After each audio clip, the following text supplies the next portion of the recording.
성경 66권의 말씀을 읽다가 보면 가장 익숙하게 여러분들 귀에 박히는 한 나라가 나오죠. 이스라엘입니다. 저는 이스라엘이라는 나라를 성경을 통해서 가장 먼저 알게 되었고 궁금해하기 시작했는데요. 성경을 읽다가 이렇게 보니까 이스라엘이 참 부러운 나라더라고요. 참 복된 나라다. 야, 이런 백성, 이런 민족, 이런 나라도 있을 수 있구나. 왜냐하면 땅도 그다지 크지도 않고 또 인구 수도 그리 많지 않지만 온 세계가 집중하며 이 나라를 바라보고 또 이 나라를 중요하게 볼 수밖에 없는 이유, 하나님이 그 모든 세계 민족 가운데 유독 그 이스라엘을 선택하셨다는 거 아닙니까? 하나님이 특별히 택하여 세우시고 하나님이 직접 통치하시고 하나님이 직접 책임져 주시고, 야, 이렇게 복된 나라와 민족이 또 있을 수 있을까 하고 사실 상당히 부러워했습니다. 그런데 생각해보면 그렇게 많은 민족 가운데서 유일하게 그 전능하신 하나님이 딱 선택해서 하나님이 책임져 주시고 보호하시고 때로는 원수들을 막아도 주시고 그렇게 기가 막히게 그들의 삶과 밀접하게 관련을 맺고 함께 동행하시는데, 이 백성들이 한평생 찬송을 하고 노래를 하고 감사를 해도 저는 모자랄 것 같거든요. 늘 춤추면서 살아야 될 것 같아요. 그렇게 귀하신 하나님이 자기 민족, 자기 백성을 사랑했으니까. 그런데 이상한 건 그런 수많은 혜택과 하나님의 사랑을 입은 백성들임에도 불구하고 종종 보면 원망도 불평도 어쩌면 그렇게 많이 쏟아낼 수 있을까? 성경을 보다 보면 가끔 이제 그런 의아한 생각이 들어요. 아니, 그렇게 하나님께 은혜를 받은 백성과 민족이 항상 춤추며 찬양하며 살아도 모자랄 인생을 왜 저렇게 불평하고 원망하지? 하면서 의아하게 생각했는데, 나중에 성경을 보다 보니 이 모습은 비단 그들의 모습만이 아니고 우리의 모습이더라고요. 신앙생활을 하고 있는 우리들의 모습이었어요. 하나님께서 이스라엘 백성들을 선택하시고 그 백성들에게 언약을 주시고 하나님이 관계를 맺으며 그들을 이끌어 가시는 그 모든 과정은 단순히 세계 모든 민족 가운데 유일하게 어떤 한 민족, 그 민족만을 사랑하기 위해서 하나님이 그 백성을 선택하고 쓰셨다는 게 아니라 그 이스라엘 백성과 하나님 사이에서 이루어지는 그 모든 일들이 사실은 오늘 우리가 인생을 살아가면서 교훈을 얻을 만한 거울을 삼고 살라고 하나님이 그 이스라엘을 표본으로 삼고 우리에게 보여주신 거거든요. 그러니까 이스라엘에게서 이루어지는 모든 일들은 사실 우리가 인생을 살고 신앙생활을 하면서 마치 거울 보듯 해요. 성경을 볼 때 그렇게 보셔야 돼요. 그래서 그 백성들 가운데서 일어나는 모든 일들이 꼭 우리가 인생을 살면서 일어나는 모든 일과 너무 흡사해요. 아니, 똑같아요. 그래서 서두에 제가 말씀드렸듯이 정말로 의아하고 이해가 안 되는 모습은 이스라엘이 아니라 우리 모습일 때도 있는 것이요, 하나님이 그 수많은 사람들 가운데 특별히 여러분과 저를 선택하고 부르셔서 하나님 자녀 삼아 주시고 우리를 영적인 이스라엘 백성 삼아 주셨으니 이것은 평생을 두고도 잊어서는 안 될 하나님의 은혜요 우리의 찬송의 제목인 줄로 믿습니다. 만 입이 있어도 그 입 다 가지고 하나님을 다 찬송하기가 모자랄 만큼 우리는 하나님의 큰 은혜를 받은 백성이 확실합니다. 믿으십니까? 평생 동안 우리가요 하나님께 감사하고 찬송하고 춤추며 살아도 모자랄 사람들이 우리들이에요. 그런데 이상한 건 아까 제가 말씀드렸듯이 그렇게 늘 감사하고 찬송해야 될 이스라엘 백성들이 시시각각 불평하고 원망하고 좌절하고 두려워하고 불안해하고 저 사람들 왜 저러지 하는 모습이 우리들에게도 있다는 거 아니에요. 신앙생활하며 늘 기쁘고 춤추고 행복하며 감사하고 찬송이 넘쳐야 되는 것을 이론적으로는 아는데 이상할 정도로 우리는 살면서 시시각각 하나님께 원망하고 불평하고 때로는 불안해하고 두려워하고 좌절하고 도대체 왜 그러죠? 도대체 왜 그럴까? 왜 그럴까? 그러면 안 되는데 왜 우리는 이런 삶을 그 이스라엘 백성들처럼 닮아가는 것일까? 그렇다면 그 이스라엘의 삶을 우리가 거울 삼아서 한번 보자 그 말입니다. 도대체 이스라엘 백성들은 어느 때의 원망과 불평이 자꾸 쏟아져 나왔는가? 그거는요 조금 자기들이 살아가는 상황 가운데서 삶이 환경이 조금 어려워지고 고통스러운 장애물들이 조금만 생기잖아요. 그럼 여지없이 불평합니다.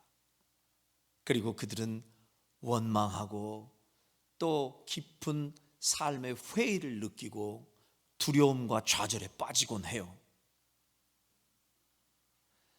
삶의 환경이 어려워질 때 우리도 비슷하죠.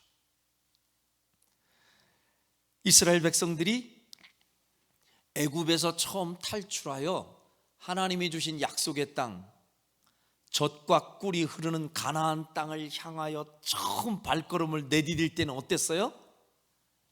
춤추며 찬양했어요. 홍해바다를 건너서 그들은요 모든 사람들이 북치고 솟구치고 춤추며 찬양했다고 그래요.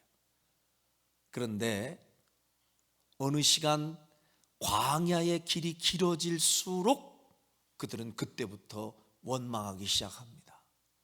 아니 애굽보다 더 좋다고 해서 나왔는데 애굽보다 훨씬 좋은 장소로 우리를 인도한다 해서 따라 나왔는데 아니 애굽보다 좋은 게 뭐야 도대체? 이 광야 같은 환경이 너무 힘든 여정이 지속되다 보니까 살짝 하나님에 대한 의심이 생기기 시작합니다.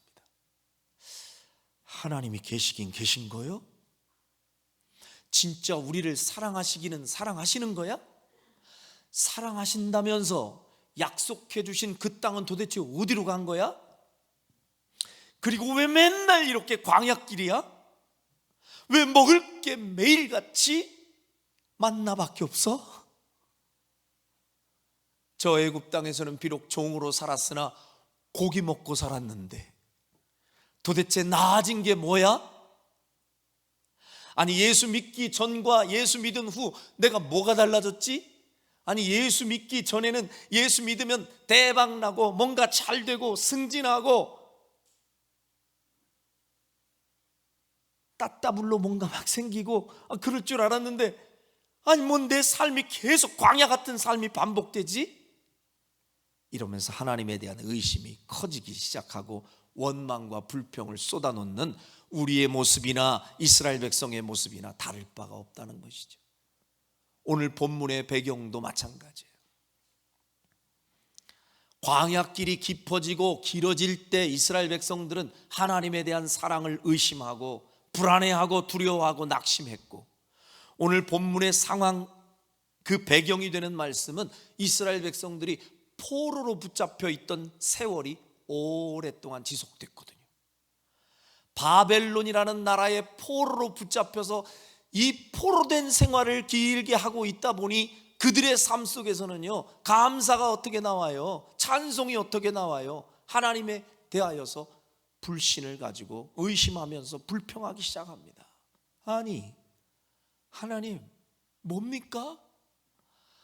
전능하신 하나님이 직접 선택하고 통치하고 돌보시는 나라가 어떻게 저 이방 나라에게 종이 되어서 포로가 되어서 이렇게 어려운 삶을 살도록 하나님 왜 우리를 방치해 두십니까?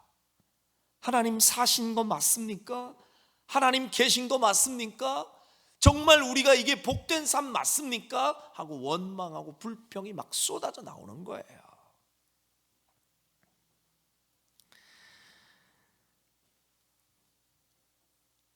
왜 이런 불평과 원망이 시작이 되는가 하고 깊이 들어가서 생각해 보면요, 그 백성들 모두는 하나님의 사랑에 대한 의심이 생기기 시작할 때부터예요. 하나님의 사랑에 대한 의심이 생길 때 갑자기 마음이 불안해지기 시작합니다. 두려움이 생겨요. 그리고 낙심합니다. 광야길을 걸을 때 하나님이 우리를 사랑하셔, 우리를 위해 더 좋은 땅, 자유의 땅, 가나안 땅을 주신다 하셨어? 이게 믿어질 때는 행복하거든요. 근데 갑자기 그 광야길이 길어지고 포로 생활이 길어지면 진짜 하나님이 약속한 게 지켜지긴 지켜질까?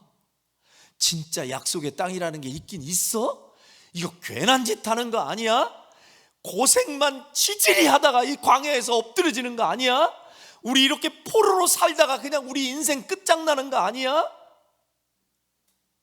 하나님의 사랑에 의심을 갖기 시작하는 순간 이렇게 우리의 마음은 평화가 사라지고 불안이 찾아오고, 그리고 감사가 사라지고 원망이 찾아오고. 여러분, 이렇게 사람은 연약해서 하나님의 약속을 붙들고 그 사랑에 대한 확신이 있을 때 춤추면서 걸어가다가 조금 하나님에 대한 사랑이 의심스러울 때 마음이 무너지고 생각이 무너지고 근심, 염려, 걱정에 사로잡혀서 불평과 원망을 쏟아놓고 우리는 이렇게 조석변이처럼 계속해서 이랬다 저랬다 할 때가 얼마나 많은지 몰라요. 그럼에도 불구하고 우리를 선택하시고 한 번 잡은 손은 놓지 않고 포기하지 않고 버리지 않겠다고 약속하신 그 하나님, 그 하나님의 사랑은 어제도 오늘도 내일도 변하지 않을 사랑인 줄로 믿습니다. 내가 못 느껴서 그렇지, 내가 확신하지 못해서 그렇지, 하나님의 사랑은 변한 적이 없어요. 하나님의 사랑은 언제나 여전하십니다. 우리를 사랑하시되 끝까지 사랑하시고 책임지시는 하나님의 사랑을 의심하지 않기를 주의 이름으로 축원합니다. 이 사실을 의심 없이 믿을 때에 비로소 우리 마음에 불평이 사라지고 우리 인생 가운데 진정한 평화가 다시 찾아오게 됨을 믿으시기를 바랍니다. 여러분, 마귀는요, 마귀가 하는 일 중에 가장 잘하는 일이 하나 있습니다. 그게 뭘까요? 거짓말입니다. 거짓말. 그래서 요한복음 8장 44절에 보면 마귀는 어떤 존재인가를 이렇게 설명합니다. 자, 같이 한번 읽어볼까요? 시작. 너희는 너희 아기 마귀에게서 났으니 너희 아비의 욕심대로 너희도 행하고자 하느니라. 그는 처음부터 살인한 자요 진리가 그 속에 없으므로 진리에 서지 못하고 거짓을 말할 때마다 제 것으로 말하나니 이는 그가 거짓말쟁이요 거짓의 아비가 되었음이라. 그가 거짓말쟁이요, 그는 거짓의 아비가 되었습니다. 성경은 마귀의 존재를 이렇게 규정합니다. 그는 거짓말쟁이요, 그는 모든 거짓의 아비가 되는 존재다. 거짓말 가장 잘하는 존재, 마귀예요. 그래서 이 마귀는요, 착하지 않아요. 마귀는 진실한 적이 없어요. 끊임없이 거짓말을 통해 사람을 속이고 하나님과 우리 사이의 관계를 이간질시키고, 이게 마귀가 하는 일이거든요. 자, 그런데 이 마귀가 세상에서 가장 고단수의 거짓말을 가지고서 하나님의 백성들을 지금도 무너뜨리려고 속삭입니다. 그 거짓말이 뭘까요? 마귀가 사용하는 가장 큰 거짓말, 하나님은 너를 사랑하지 않는다는 거예요. 당연히 그 거짓말 하지 않겠어요? 이제 반대로 얘기하겠습니다.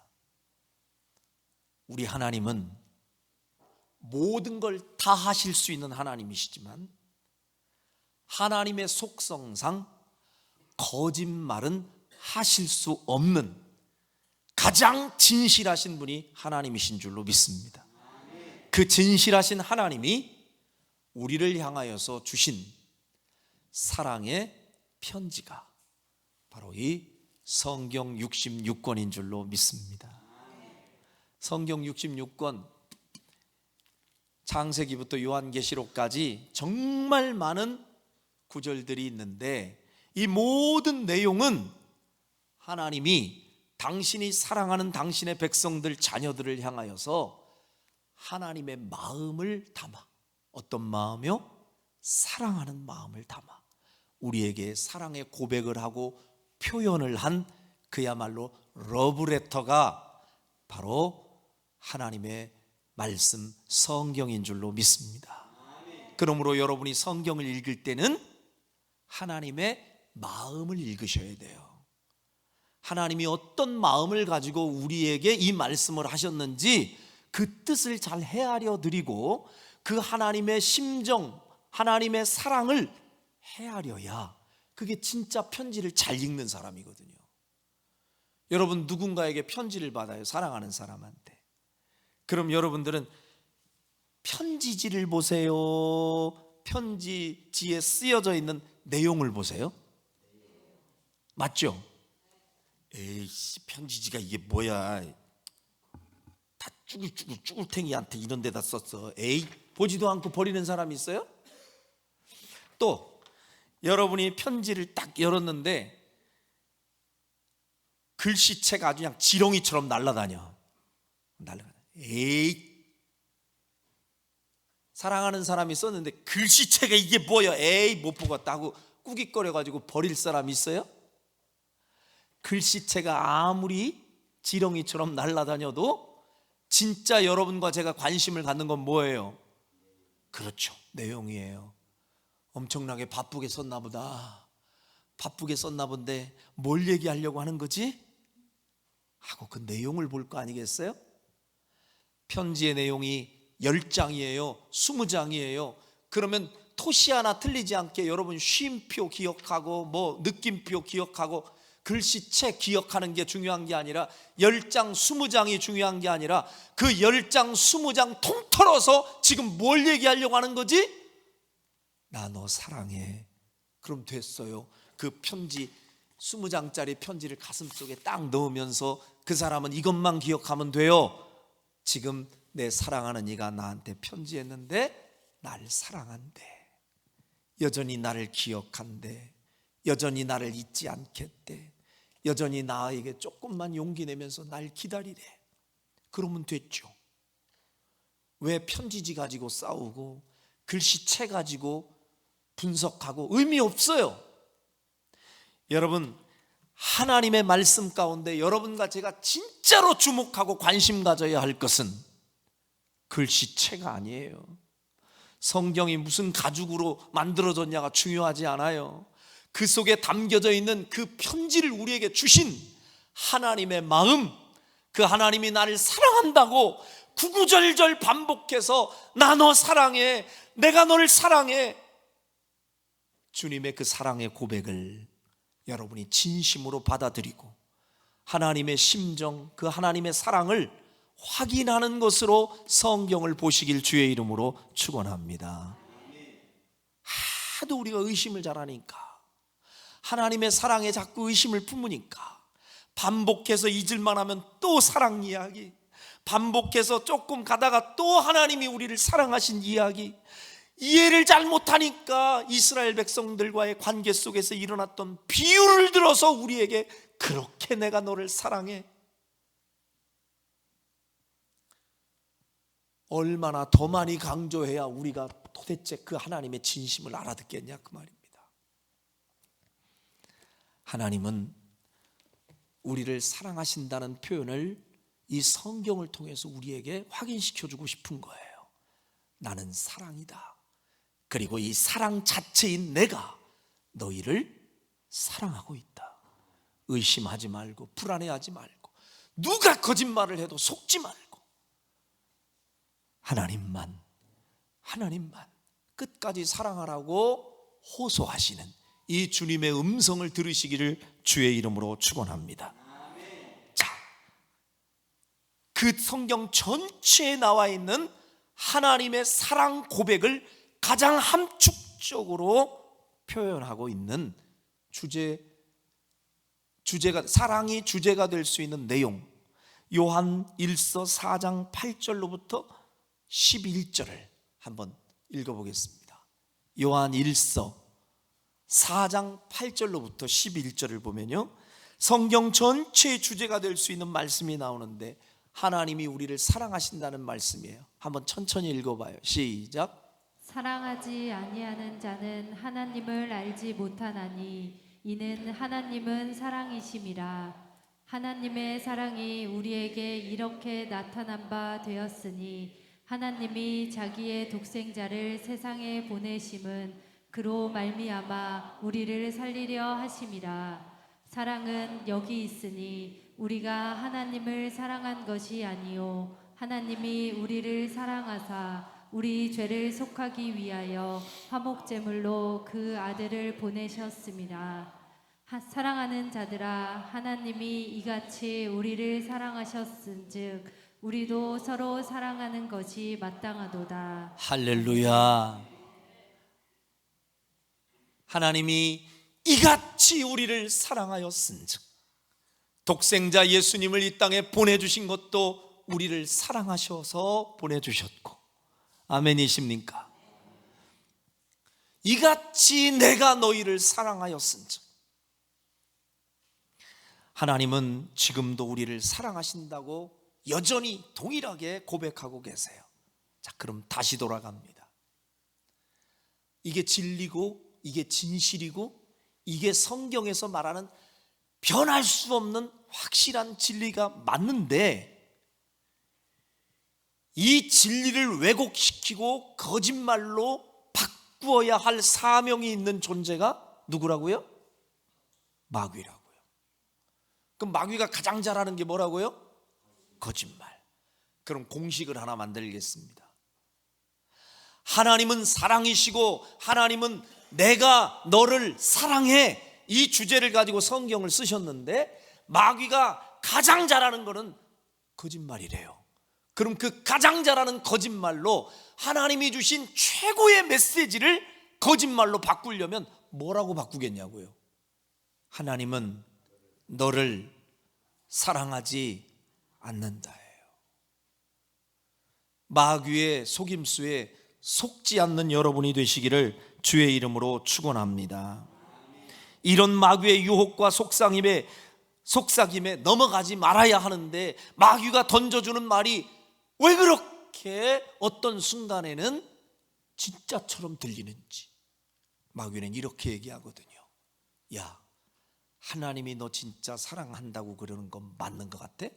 그럼 하나님은 진짜 날 사랑하시지. 거짓말이야. 하나님이 너를 사랑하신다면 왜 이런 어려움이 계속될까? 하나님이 너를 사랑하신다면서 근데 왜 이렇게 광야길이 길어? 하나님이 너를 사랑하신다며. 근데 너희들은 현실을 봐봐. 포로 생활을 하잖아. 근데 하나님이 널 사랑한다고 할 수 있어? 어때요? 듣고 보니 하나님이 날 사랑하시지 않는 것 같거든요.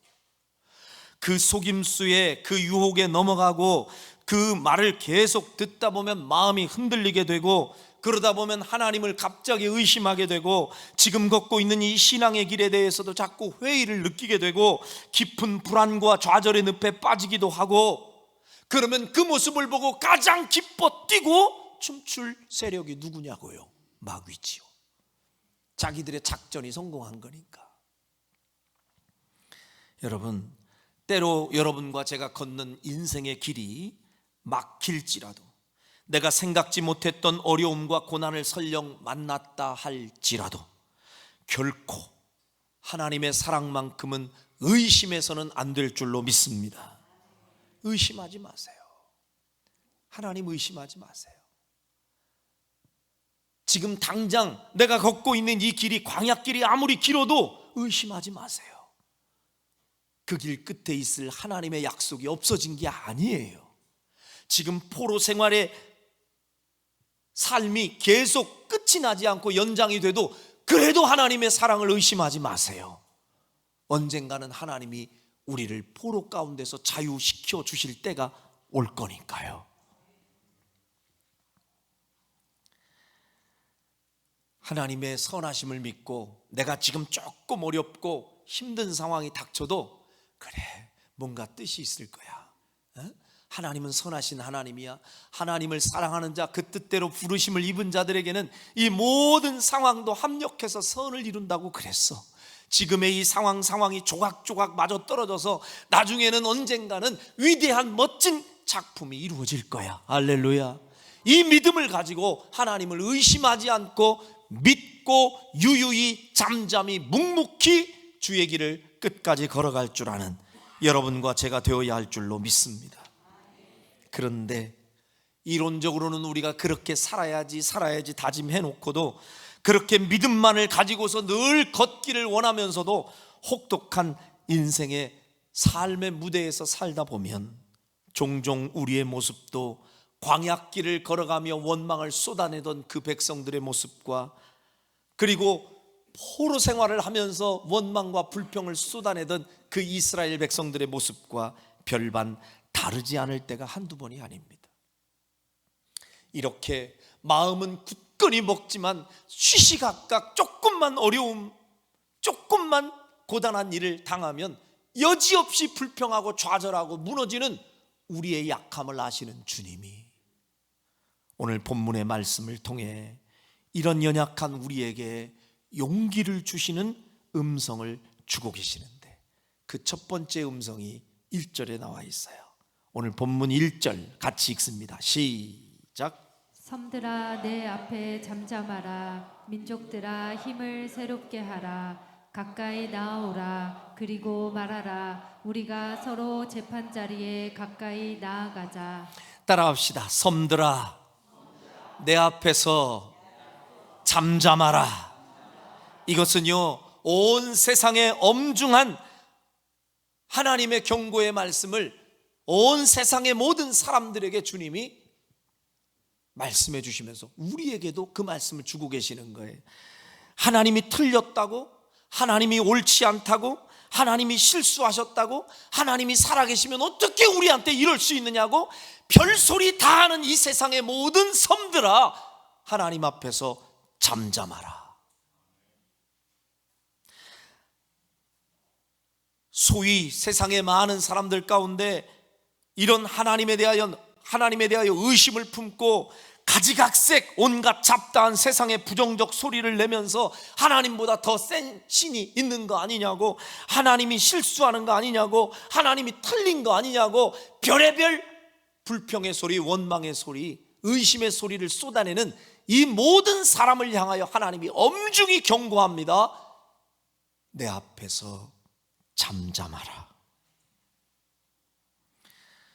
여러분과 저도 마찬가지입니다. 신앙의 길을 걸어가면서 하나님이 행하시는 일들을 이해 못하고 내 생각에 안 맞다고, 내 마음에 안 맞는다고 쉽게 속상해하거나 불평하지 말고, 때로는 잠잠하게, 때로는 침묵하면서 선하신 하나님의 뜻을 믿고 우직하게 끝까지 신앙의 길을 걸어가는 여러분과 제가 되어야 할 줄로 믿습니다.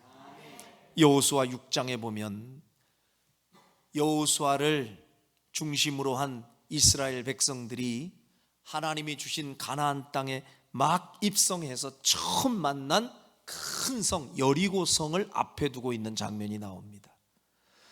그 여리고성을 정복해야 되겠는데 방법이 없어요. 전술이 없어요. 무기도 없어요. 그런데 하나님이 전략과 전술을 주세요. 그 하나님의 전략과 전술은 여호수아 6장 10절에 보니까요, 자, 이렇게 말씀하고 있습니다. 같이 시작. 여호수아가 백성에게 명령하여 이르되 너희는 외치지 말며 너희 음성을 들리게 하지 말며 너희 입에서 아무 말도 내지 말라. 이게 무슨 말씀이냐면요, 자, 이스라엘 백성들에게 다른 전략과 전술이 아니라 그 여리고성을 앞에 두고 그 모든 백성이 말없이 입에서 어떤 말도 꺼내지 말고 한 바퀴씩, 하루에 한 바퀴씩 돌을 나는 거예요. 돌라는 거예요. 이게 무슨 여리고성을 점령할 수 있는 여러분 묘책이라고 말할 수 있겠습니까? 누가 봐도 유치원 애들이나 하는 장난 같은 이야기. 그런데 하나님께서 이 여호수아에게 명령하시는 거예요. 백성들과 함께 성을 돌라. 예, 알겠습니다 하고 돌랬더니 하나님이 전제 조건으로 너희들은 너희 음성을 들리게 하지 말며 너희 입에서 아무 말도 내지 말라. 잠잠하라는 것이죠. 아무 말 하지 말고 그냥 돌라는 거예요. 왜 그러셨을까? 그냥 추측해 보는 겁니다. 그냥 심심하니까 노래 부르면서 소리 내면서 이야기하면서 돌라고 할 수도 있잖아요. 근데 하나님은 아무 말 하지 말고 그냥 돌래요. 주님의 약속의 말씀을 믿고 순종하려면 가지각색 복잡한 생각들이 이렇게 튀어 올라올 때가 있거든요. 의심이 살짝 들려고 할 때 옆에 있는 사람이 툭 건들면서 얘기하는 거예요. 근데 말이요, 박씨, 우리가 여기 뭐 하고 있는 거예요 지금? 아니, 여리고성을 점령한다는데 우리가 뭐 하고 있는 거예요? 이거 아침부터 여길 왜 돌아야 돼요? 그랬더니 최 씨가 가만히 듣다가 맞아 나도 그렇게 생각했는데 김 씨도 그런 거요? 아니 박 씨, 우리가 이 일을 해야 되는 거예요 지금? 일파만파 이야기가 막 퍼지기 시작하면요, 그래 쓰잘데기 없는 짓을 우리가 하고 있는 것 같아, 그만두자고 하고 멈출 수도 있거든요. 온갖 부정적인 소리들이 쏟아져 나올 때에는 하나님의 말씀에 순종하는 것이 쉽지 않거든요. 그래서 하나님께서는 때로 하나님의 말씀에 집중하고 순종하기에 어렵다고 생각한다면 그냥 아무 말 하지 말고 잠잠하며 주의 말씀에만 집중하고 그냥 돌기만 하라는 거예요. 다른 사람 소리 듣지 말고.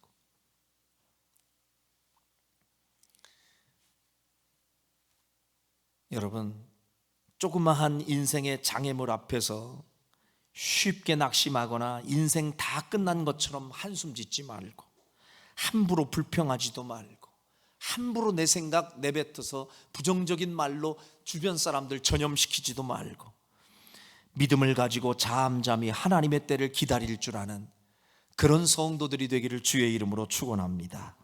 2001년도에 미국의 9.11 테러 사건이 일어난 것을 여러분 지금도 기억할 겁니다. 저도 뉴스에서 보면서 이게 뉴스인지 영화인지 구분이 안 갈 정도로 정말 충격적인 장면을 봤어요. 멀쩡한 그 쌍둥이 무역 빌딩이 그냥 비행기가 가가지고 들여받아가지고 순식간에 목숨을 잃은 사람이 얼마나 많아요. 그런데 그 사건 배후에 이런 일도 있었습니다.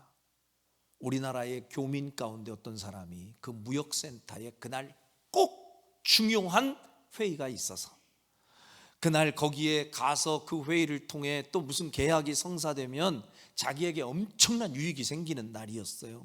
그래서 절대로 늦으면 안 되어서 이 사람은 아침 일찍 부지런하게 지금 그 약속의 장소로 가고 있었는데, 그날따라 엄청나게 길이 막혀가지고 갈 수가 없네요.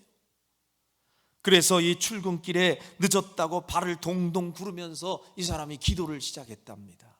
차에서. 하나님, 나 큰일 납니다. 이거 오늘 저기 늦으면, 아주 중요한 사람과 만난 이 회의가 어그러지면 손해를 봐도 엄청나게 손해를 보니, 하나님 제발 나 좀 늦지 않게 거기에 도착할 수 있도록 도와주세요 하고 눈 감았고 기도하고서 또 눈 떠보면 차가 더 밀리기 시작하고 더 막히고, 그 막 더 막혀가지고 몇 걸음 가지도 못해가지고 막 짜증이 나고 시간이 이미 오버돼가지고 분통이 터져서 속상해했던 그 사람,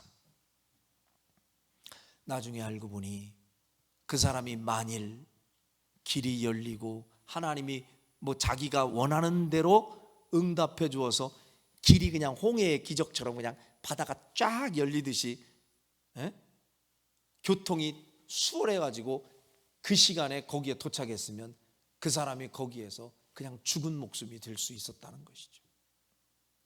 때로는 여러분, 내가 기도하는 대로, 내가 원하는 대로 열매가 맺어지지 않고, 어떤 때는 내 기도와 전혀 다른 방법으로 결과가 주어져도 선하신 하나님이 우리보다 훨씬 능력 있는 하나님이시니까 우리를 더 유익하게 하시려고 때로는 우리의 길을 막아주시는 은혜를 주시는 하나님이심을 믿으시길 바랍니다.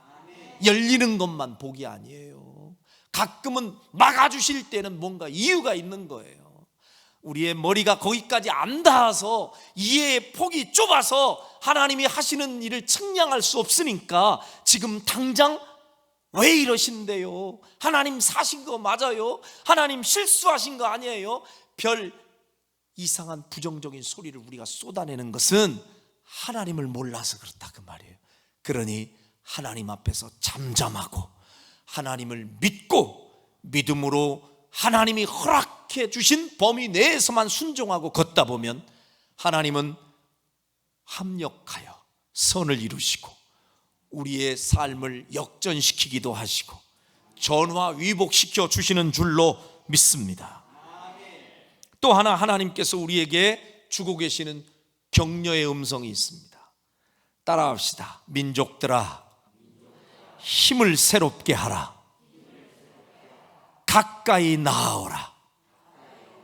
이게 주님이 주시는, 연약함에 쓰러지고 불평하고 원망함에 좌절의 늪에 빠져있는 백성들을 향해 하나님이 지금 위로의 음성을 주고 계시는 거예요. 힘을 새롭게 하라. 그리고 엉뚱한 데서 방황하지 말고 내게로 와라. 내게로 와라. 내가 너 도와줄게. 그 소리입니다. 연약하여 어깨가 늘어진 백성들을 향해서 하나님은 아이고 지질이 못난 놈 하고 우리를 거절하고 우리를 포기해버리고 우리에게 등 돌리시는 하나님이 아니라 여전히 그 하나님은 힘을 내, 힘을 새롭게 해. 왜 거기 주저앉아 있어? 나 너 여전히 사랑해. 내가 널 버리지 않아. 그러니 용기를 내고 내게로 오라고. 내게로. 엉뚱한 데 가지 말고 나한테 와. 이게 지금 주님의 음성이에요.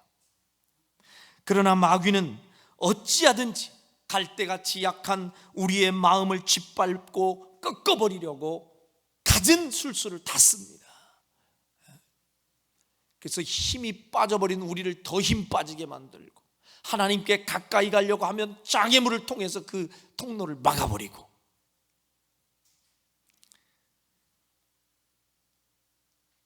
불빛이 희미하게 남아있으면 확 불어버리고. 그런데 우리 하나님은 달라요. 이사야 42장 3절에 보면 하나님은 상한 갈대를 꺾지 아니하시고 꺼져가는 심지도 끄지 않는 하나님이심을 믿습니다.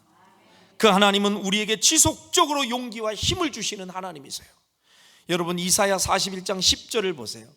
저는 젊었을 때 저에게 하나님이 소명을 주시고 네가 가야 할 길은 사명의 길이다라고 말씀하실 때 아멘하고 순종하려고 했으나 너무 불안하고 무섭고 겁나고 백도 없고 힘도 없고 돈도 없는데 나보고 왜 이 길을 가라고 하시나 하고 있을 때 하나님이 제게 용기를 주셨던 말씀, 이게 오늘 여러분에게 주시는 말씀이에요. 10절 시작. 두려워하지 말라. 내가 너와 함께함이라. 놀라지 말라. 나는 내 하나님이 됨이라. 내가 너를 굳세게 하리라. 참으로 너를 도와주리라. 참으로 나의 의로운 오른손으로 너를 붙들리라. 할렐루야. 두려워하지 마라. 놀라지 말라. 내가 너를 도와주리라. 계속해서 반복해서 말씀하십니다. 13절에도 또 동일한 말씀 주시죠. 시작. 이는 나 여호와 너의 하나님이 내 오른손을 붙들고 내게 이르기를 두려워하지 말라. 내가 너를 도우리라 하실 것임이니라. 믿으십니까? 하나님은 지금도 오른손으로 우리를 붙들고 내가 너를 돕겠다고 약속하시는 이 전능하신 하나님이 지금 여러분 옆에 계시고 동행하심을 믿으시길 바랍니다. 세상의 소리만 듣고 암울한 현실만 보면서 용기를 잃고 자신감 잃고 맥 풀려 사는 인생 되지 마시고, 전능하신 능력의 하나님이 나를 돕겠다 하시니 그 주님께로만 가까이 갈 수 있는 여러분이 되시기를 주의 이름으로 축원합니다. 제가 강릉에서 목회할 때 저와 함께 한 지방에 있던 어느 목사님이 30대 중반에 참 어려운 처지에서 그렇게 부임을 해서 그 교회에 들어가 목회를 하는데요, 그 교회 현실이 너무 어려워요. 지하교회, 조그만 교회인데 성도들은 몇몇이 있긴 있는데 아주 목사들 쫓아내기로 아주 이름난 교회예요. 그래서 나이 젊은 목사가 딱 오니까 아주 주물딱거리기 딱 좋거든. 그러니까 그냥 성도들이 얼마나 센지, 목사님이 얼마나 스트레스를 많이 받는지 몰라요. 그래도 소명을 가지고서 그 사명감으로 거기에 가가지고 눈물 흘리며 기도하고 정말 최선을 다하는데 이게 목회가 녹록치 않아요. 그런데 목사님이 아주 그냥 덩치도 있고 아주 정말 열심히 막 최선을 다하는 목사님이신데 어느 날 전도를 했는데 아주 특별한 사람을 전도를 한 분을 했어요.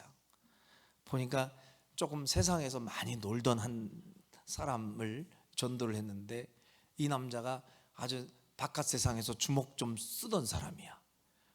그냥 예수 믿기는 믿는데 외형도 딱 볼 때 아직도 변할 게 많이 남아 있더라고. 보니까 저희들이 꽁지머리를 탁 해가지고 남자인데 여기다 머리 이렇게 길고 다니고, 예.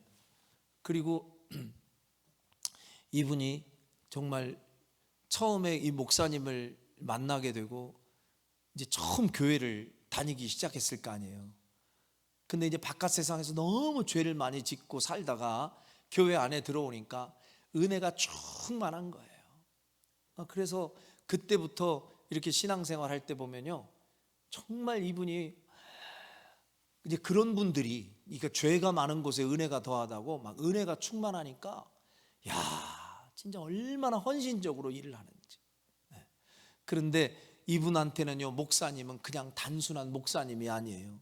그쪽 세계에 있어서, 그쪽 세계에서는요, 이렇게 자기가 좋아하는 그 형님을 만나면 그냥 보스거든, 보스. 그러니까 목사님은 그쪽 세계의 형님 같은 느낌인 거예요. 그래서 그냥 교회에서 신앙생활 하는데도 우리 목사님에 대한 그 의리가 대단해요. 근데 와서 딱 교회 분위기를 보니까 그 교회가 아주 이름나게 하여튼 싸움을 잘하던 데고 막 너나 할 것 없이 시끄럽고 막 이런 교회였거든요. 근데 이 양반은 오직 그냥 우리 목사님이 너무 좋은 거예요. 그래갖고는 예배를 드려도 제일 앞자리에 와서 딱 앉아서 예배를 드리거든요. 근데 우리 목사님이 말씀 전하는데 아멘 좀 잘하고 막 그래야 이 목사님이 힘이 나가지고 말씀을 잘 전할 거 아니에요. 아멘. 우리 교회처럼 이렇게 아멘 소리가 이렇게 커야 목사가 막 뭔가 반응이 있구나 하고 잘할 거 아니야. 근데 거기는 막 아멘도 안 하고 막 목사님이 설교를 하면 뜯어. 이제 막 분석을 하고, 예? 나중에 뭔가 문제가 있으면 막 꼬투리 잡고 이럴 사람들이 좀 있었거든. 근데 이 사람이 보니까 너무 마음에 안 드는 거예요. 그래서 저기 앞에서요, 이 양반이 진짜 그랬다는 거 아니에요. 딱 듣고 있는데 아멘을 잘 안 해. 뒤를 싹 돌아보면서 그 아멘 좀 합시다 한마디 하면 성도들이 그때부터 아멘을 잘한다는 거 아니에요. 그리고 그 성도님은요, 목사님, 거기가 이제 아주 다 썩음썩음한 그 스타렉스가 아니었나, 그때 막 그 스타렉스 왜 옛날 거 있어요. 그런 거 타고서 목사님 멀리 가면 목사님 위험할 수 있다고. 자기는 벤츠 타고 다니니까 목사님 어디 가려면 꼭 제 차로 가시라고. 목사님 가오 떨어지면 안 된다고. 그거 자기 차 빌려가지고 목사님 저쪽으로 이렇게 출장 갈 때 꼭 태워드리고. 특이한 분이라니까요. 내가 살짝 부러울 뻔했어요, 진짜. 살짝 우리 교회는 그런 분 없나. 그러니까 또 이번에 우리 지방회를 갔는데 한 그 목사님이요, 거기는 이렇게 염소를 많이 이렇게 키우시더라고. 그런데 그 염소를 키우는 직원들을, 교도소 다녀온 사람들을, 이 사람들이 어디 갈 데가 없으니까 이분이 선교하는 마음으로 이분들을, 그러니까 별을 몇 개씩 달고 있는 분들이더라고. 그러니까 와서 그 일을 시키면서 거기에서 이제 월급 주고 이렇게 그분들한테 살 길을 열어주시더라고요. 목회를, 특수 목회를 하세요. 근데 그분들이 어쨌든 목사님이 고마운 거 아니에요. 우리 목사님 너무 고맙다고. 근데 은혜는 받았는데 이 표현이 거칠어. 그 목사님한테 와서 목사님 혹시 마음 상하게 하고 힘들게 하는 인간이 있으면 언제든지 얘기하세요. 조용히 말하세요. 그거 혹시 목사님이 얘기하시면 팔 한 짝 필요하면 팔 한 짝 가져올 거고, 다리 한 짝 필요하면 다리 한 짝 가져올 거고, 이런다는 거예요. 나 살짝 부러울 뻔했네. 얼마 전에 내가 엄청 욕을 얻어먹는데, 내가 한거할 힘이 없는데, 그런 사람 하나 딱 붙어놓으면 그냥 진짜. 근데 여러분, 세상에서는 그렇게 이런 어떤 힘을 쓰고, 어떤 면에서는 그런 힘쓰는 사람들이 방어막이 되어가지고 내가 너 지켜줄게 하면은 뭔가 잠깐 동안 숨이 쉬어지고 나한테 도움이 될 것 같지만 그건 진짜 힘이 아니에요. 여러분과 제가 가까이 해야 할 분은 처음부터 끝까지 변함없이 우리를 눈동자와 같이 살피시고, 사람을 통해, 환경을 통해 여전히 여러분들을 의의 길, 생명의 길로 인도하고 계시는 전능하신 하나님, 그 하나님에게로만 우리가 더 가까이 가야 살 길이 있고 우리의 인생이 복이 될 줄로 믿습니다. 오늘 2절부터 4절에 보면 계속해서 본문 속에서 반복하는 말씀이 있는데, 이 일을 누가 했느냐 하는 말씀이에요. 4절 말씀 한번 보겠습니다. 4절 시작. 이 일을 누가 행하였느냐, 누가 이루었느냐, 누가 처음부터 만대를 불러내었느냐. 나 여호와라, 처음에도 나요, 나중 있을 자에게도 내가 곧 그니라. 아멘. 누가 했느냐, 이 일을 누가 했느냐, 이 일을 누가 했다고 너희들이 생각하느냐. 이 말은 다른 말로 말하면 하나님께서 이 모든 일을 다 행하셨다라는 말을 강조하고 있는 표현이에요. 여러분, 이런 능력의 하나님이 지금 나와 함께 하고 계심을 믿고 힘을 새롭게 하라고 격려하시는 이 주의 음성을 또렷이 듣고 용기를 내시길 주의 이름으로 축원합니다.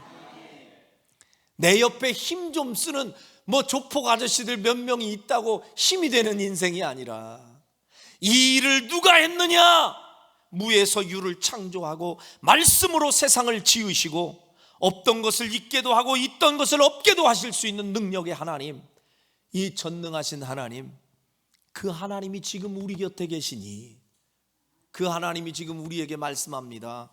이 일을 누가 했느냐, 내가 하지 않았느냐. 이런 능력 있는 내가 너를 도와주겠다는데 왜 어깨가 늘어져 있느냐고. 힘을 새롭게 하라. 그리고 내게로 가까이 오라.